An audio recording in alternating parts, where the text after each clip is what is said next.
Hi, I'm Laurie McCauley. Welcome to the Ultimate Exercise Challenge. If you don't know what the Ultimate Exercise is, watch last week's video where you'll see Sid on the peanut ball walking it on an incline and a decline on an uneven surface without anybody touching the ball except him. You say, well, why is that such a huge exercise? Think about the old-time loggers, how they would be able to stand on the log in the water and move it forward, backward, and even turn it. Well, Sid's actually doing the same thing.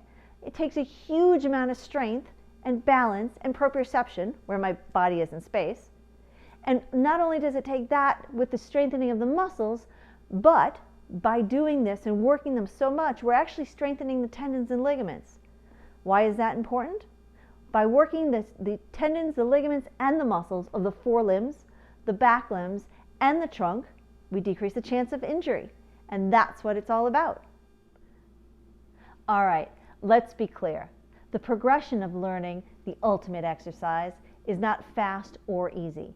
But every week we're going to check in with Sophia, see where she's at, and as long as she's progressing, take her on the next steps to be able to master the ultimate exercise.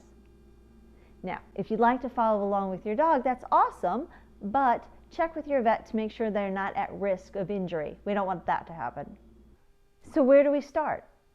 Well, let's start with what we need. The first thing we need is a non-slip surface. Carpet is awesome.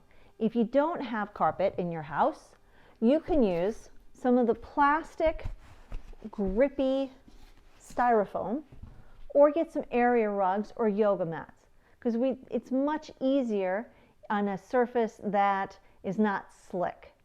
Now, uneven is a lot harder because then they have to balance the ball over it. But that's where we're going to start.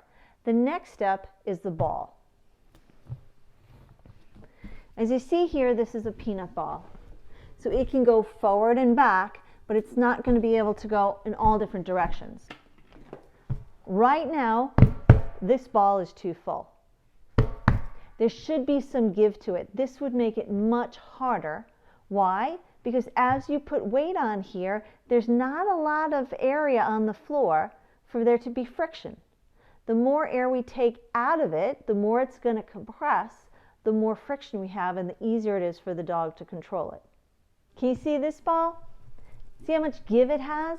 That's the right amount of air you want in your ball. So it has enough give that the dog can control it without being too low. This ball doesn't have enough air in it.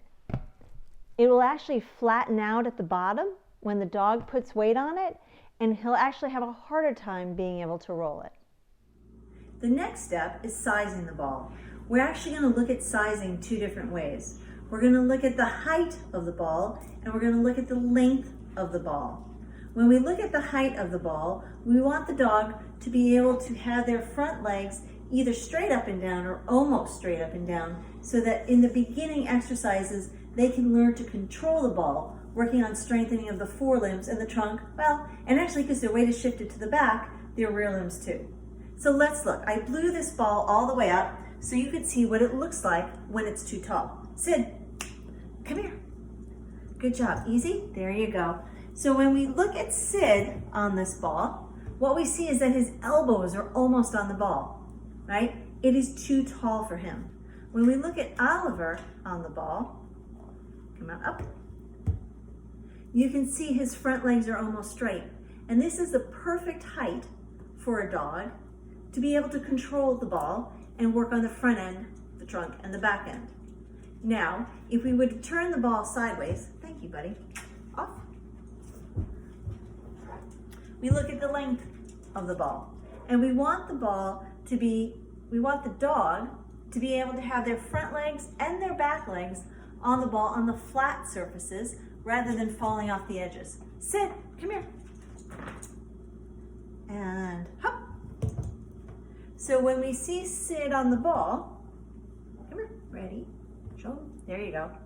You can see he can have all 4 feet on a flat surface. Now you say, but Laurie, you just said the ball's too tall for Sid and is a perfect size for Ollie. What does that mean? It means when I take some of the air out of the ball, it'll be the perfect size for Sid, both height and width. For Ollie, he would need a ball that could be about this height, but a lot longer. How do you do that? There's balls that are made that are that shape. You can find them online. Now we have the right floor surface, the right size of our peanut ball, both height and length, as well as how squishy it should be. Next week, we're going to go through the first 6 exercises. I'm Dr. Laurie McCauley with Optimum Pet Vitality.